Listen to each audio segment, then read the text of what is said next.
we can start with a very clear intention that just for the next half an hour, we will make the best effort, our sincere effort, to get into that state of pure inner quietude and not allow all the external thoughts, all external experiences to pollute that purity of our inner being, of our abiding with our inner self.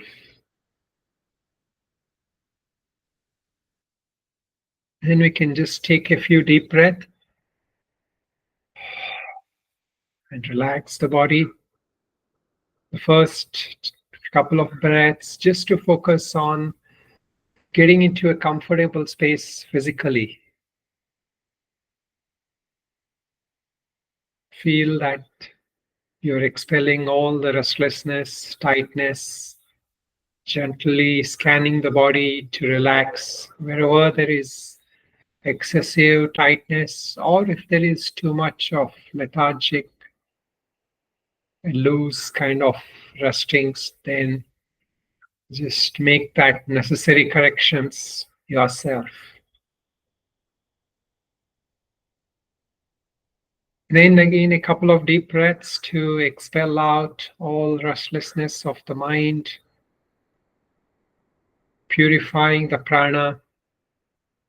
Prana is in not just the breath, prana has in the 5 pranas, the 5 energy movements in the body. From inhalation, exhalation, circulation, digestion, and the movement upward of the air, the energy. All those pranas need to be purified. So by mental intention and by a subtle mental direction of the prana, we can regulate those moments for the period of our meditation. In every sadhana we do requires that we invoke the blessings of the divine. We invoke the presence of all the higher beings, all the higher powers, which make it possible for us to walk on the spiritual path, align with our true self. So mentally invoke whatever sense of higher being or higher power that you can, and their blessings.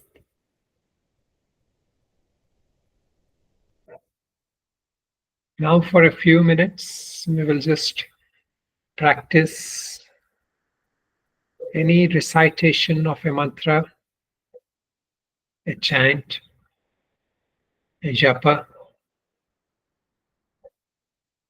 trying to bring the mind again and again to focus on the mantra, and also giving yourself a rest in between the mantra by trying to feel that peace or stillness in between the chanting as well.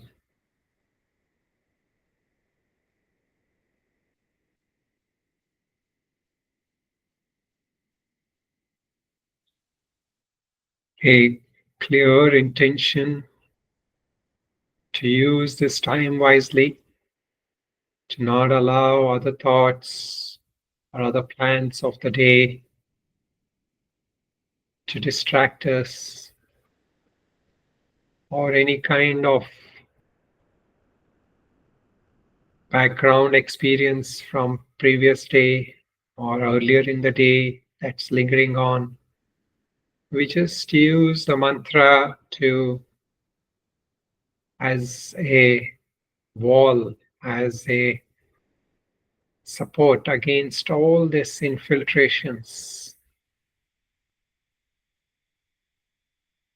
Sometimes it's not the technique, the complexity, or the supremacy of any techniques, but a very clear intention that is most useful for meditation.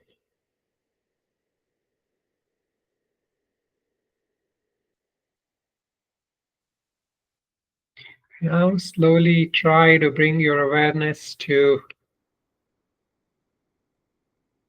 the one who is initiating the chanting, initiating the japa.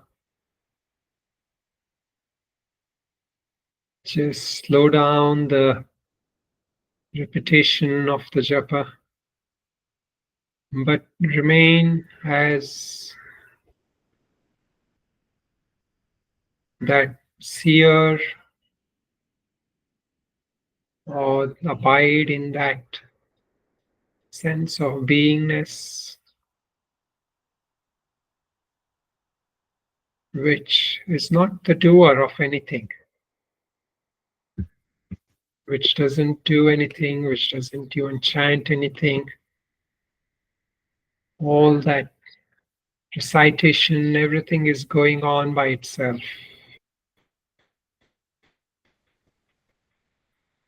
Slowly, as we detach from that doer, we start to experience that there is just that abiding self, which doesn't do anything, nor does it experience anything. So, all our experiences, the sensations in the body, the thoughts, the feelings, the emotions, all this make up our experience, what we call as our experience of the world and the experience of our own being.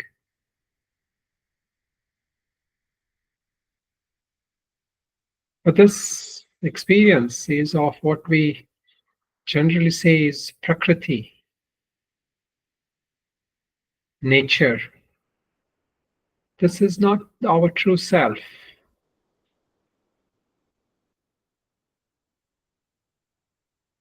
So, one practice is to stay with that sensations that we keep experiencing, the good, the bad, the neutral,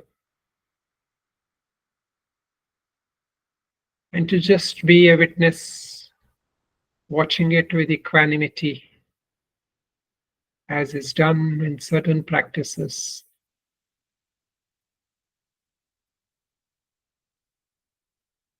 But Vedanta points us to something higher, something more sublime, something more powerful. And that is to detach from the sense of even experiencer, bhoktrutva.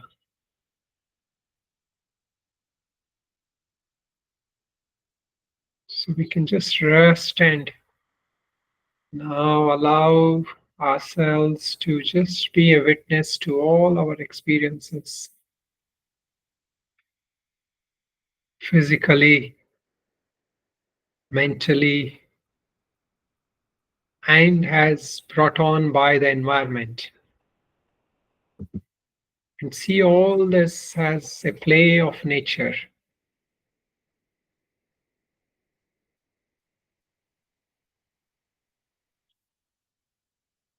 And all of nature and our own mind is moving, acting because of the three gunas, sattva, rajas, tamas. So all the moments, all the happening of nature is because of these gunas.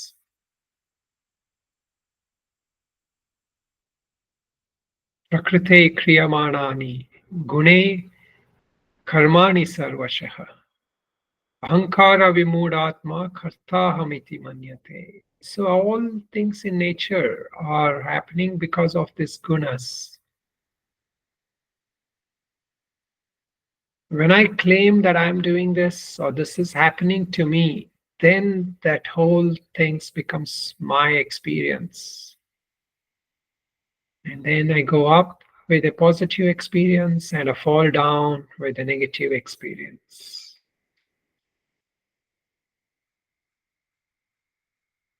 So the strength is practice, if you want to call it as a practice. But really, it's just a pointing out a wisdom, a perspective, a knowledge. And that's all it takes to free us from this experience of up and down, brought on by all the gunas. So just see that in your own present state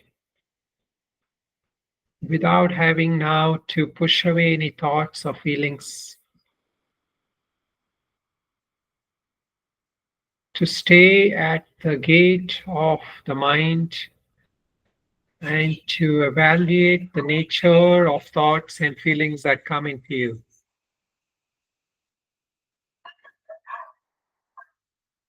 Another way is to just watch the sensations in the body. A negative experience will gives us an unpleasant sensation. A positive feeling, thought will generate a pleasant sensation. But if you're not aware, if you're not mindful, then with every negative experience or with every unpleasant sensation, we fall into a state of despair.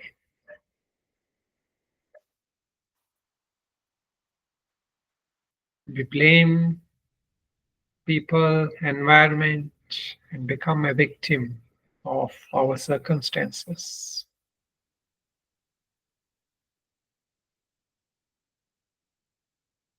Or the other extreme is we get into a state of denial.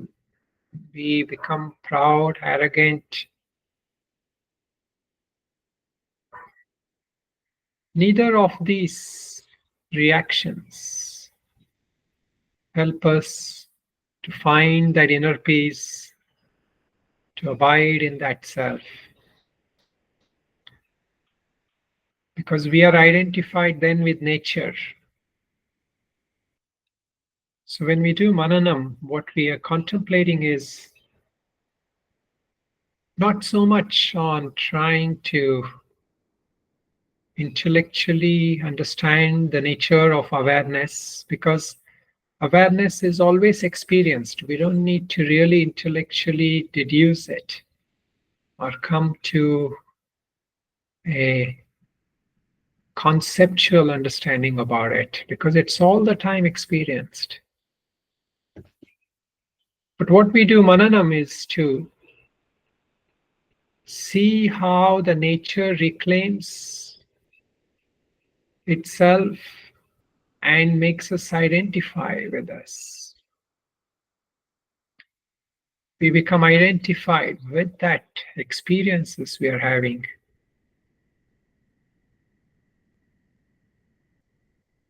Whether it's being too proud in being able to control nature or being overwhelmed, sense of despair. So learn to see every experience, every thought, every feeling in its true light. And yet hold on to that wisdom which points to that self, points to that pure nature of ourself, our beingness, which is beyond all this nature, the three gunas. So even feeling good with sattva or feeling excited or anxiety with rajas, or being deluded and dark with tamas.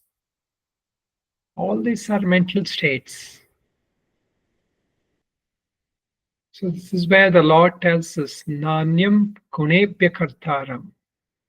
Yada drashtanupashyati gunebhyascha param veti madbhavam sodhi gacchati. A wise person, one who is abiding in the self, sees that there is no doer, there is no experiencer.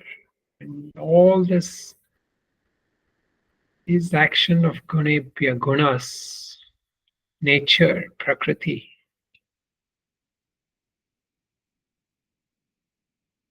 And he knows himself in its pure being to be untouched. And that is the divine state. That is the godly state, which we can reclaim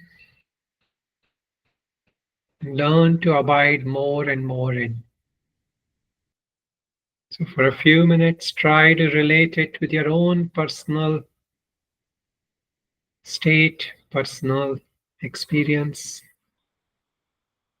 and bring that knowledge, bring that wisdom, so that we can move from that nature to abiding in the self, from that identification with that all the attributes of nature,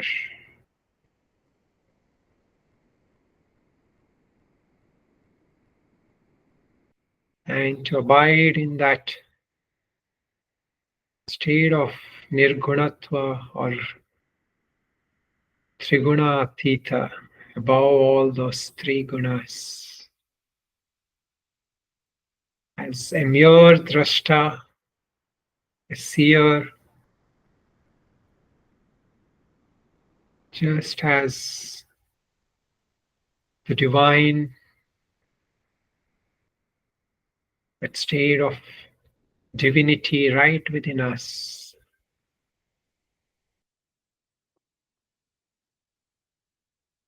When we learn more and more to abide in that self,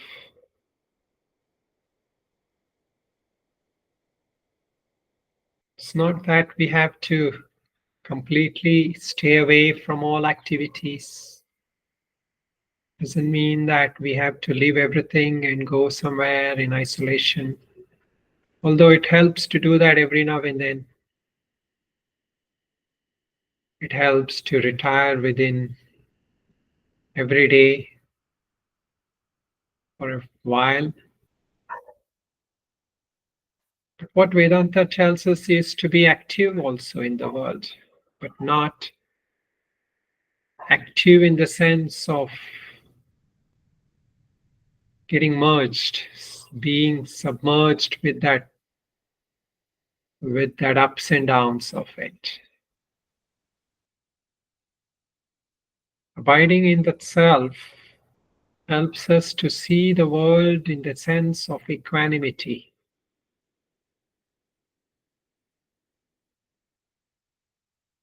Sense of accepting life situations and not necessarily having to push away every unpleasant experiences.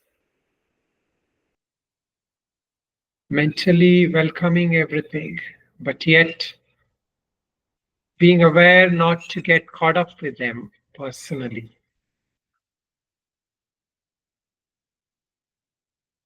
Samadukha sukha swastaha samalosta shmakanshanaha. So that attitude of seeing everything, happy and unhappy experiences, by being established in that beingness, in that awareness. It's the essential thing to practice. It's one thing to practice it. And there's another thing to see it with insight, with wisdom.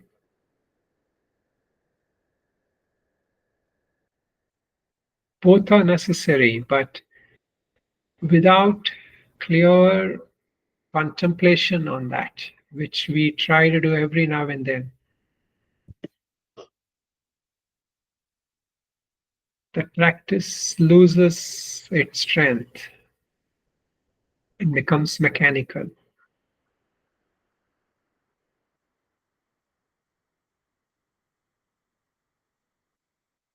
So our life is a practice. Every situation, every interaction, every circumstance we face is itself an opportunity for practice.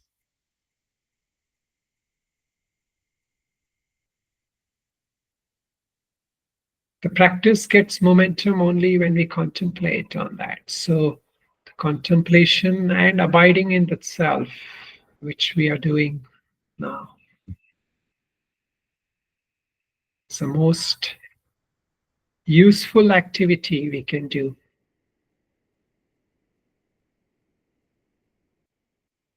It should become our topmost priority in life.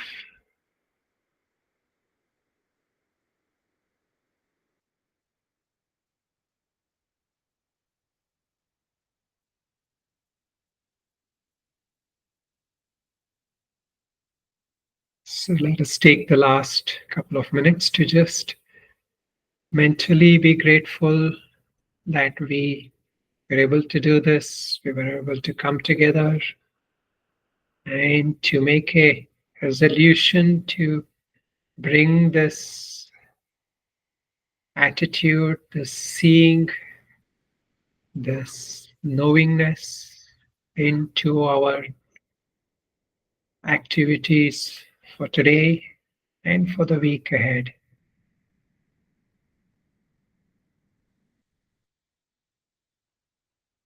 So close with a couple of prayers.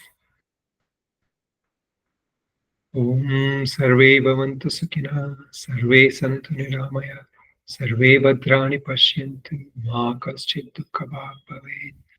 Om Purnamada Purnamidam Purnat Purnamudachyate Purnasya Purnamadaya Purnameva Vashishyate.